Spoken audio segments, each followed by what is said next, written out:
Hey everyone. So this video is going to talk about a couple of different ways that you can perform shoulder flexion, active range of motion. So shoulder flexion, for review, is the motion that you do when you're reaching the arm directly forward and it continues overhead towards the ceiling. Now the two different positions we're talking about here is the first being with the thumb pointing up and the second with the palm facing down.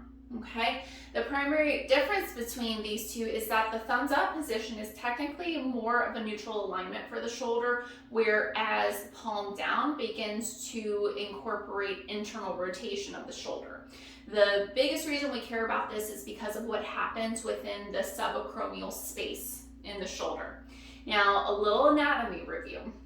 The shoulder joint, or glenohumeral joint, is created via a ball and socket. Okay, the ball is the head of the humerus attached to the upper arm bone, and it's situated within the glenoid cavity, which is this cavity connected to the shoulder blade. So that's what creates our glenohumeral joint. Okay, so I want you to picture that ball and socket joint. All right, now we move on to what's called the acromion. It's a bony protuberance on the outer edge of the shoulder blades, more specifically from the spine of the scapula. All right, and this acromion, think about it situated up top, whereas the ball and socket is below. This space between the two is the subacromial space. As we move the arm, including with shoulder flexion, certain things can promote more or less space within that area.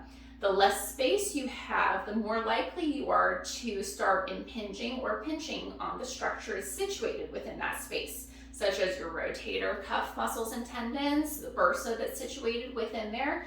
And the more those soft tissues are compressed, you're going to get inflammation, irritation, and pain with it too. So we usually want to try to promote as much space within that area as possible. Now, generally, as our arm moves overhead, including with flexion, the humeral head is going to translate upwards anyway, which already starts to minimize that subacromial space, but certain angles and directions can promote even less space within the joint, which, as long as that space can stay mostly preserved, isn't going to bother you. But if you start really reducing that space, then again, you're going to get pain and irritation, and it's mostly going to affect your overhead motions. So when we go back to that thumbs up position, again, this is more of a neutral alignment that allows a smooth gliding and rolling of that shoulder joint, and then allows proper use of the soft tissues that allow that motion to happen, the muscles and tendons and ligaments to work together. As long as they all can work together nicely, then you're going to minimize the chances of getting that impingement in the shoulder.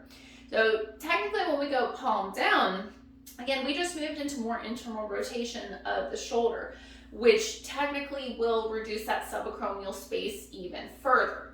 Now, as long as you still have enough space within there to avoid the uncomfortable rubbing and pinching of the soft tissue structures, mainly your rotator cuff, you're not going to have pain or irritation. But if you've either been diagnosed with shoulder impingement or you just notice that you do get pain when you're doing that palms down position, one of the best things you can do to try to open up that subacromial space is by performing flexion with the thumb up. Now, that's just a little helpful tip if you're trying to recover from shoulder impingement, while also encouraging just healthy, movement and alignment to avoid getting shoulder impingement to begin with. Now, this doesn't mean that you always have to avoid moving the arm with the palm facing down, but if there are certain exercises in range of motion directions that you're practicing where you can encourage that more neutral thumbs up position, go ahead and do it, because then you're just going to promote better space in the subacromial space and reduce your chances of getting shoulder impingement. Again, it depends on what activity and exercise that you're doing. Some directions it may not be, or some exercises it may not be as feasible to do this. I compare doing shoulder flexion with the finger ladder versus the wand. If we're doing shoulder flexion with the finger ladder and we're intentionally working up each rung of the ladder, technically my palm is pointing forward, which really puts me into that slightly internal rotated position. You could try walking up the ladder with your thumb up. It's just going to be a little bit awkward to do. But if I have someone with shoulder impingement that I'm working with, I may not have them do the ladder necessarily. We may do something else, such as the shoulder wand, for example, where I can have them hold the wand with the thumb positioned up and encourage that range of motion that's going to create more space in the subacromial space. Same thing if you're using the shoulder pulley, so you can position yourself in that more neutral alignment that's going to open up that subacromial space.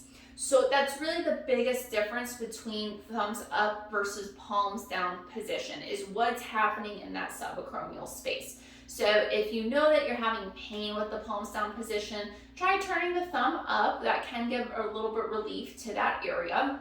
You can also, even if you're not having pain, but you just are trying to avoid allowing yourself to move into that possible position of impingement, just encourage more of that neutral alignment when you're practicing the overhead motions such as shoulder flexion. So hopefully that clears up the difference in performing shoulder flexion with thumbs up versus palm down, gives you a little bit of a better idea as how you want to position yourself when you're practicing this direction.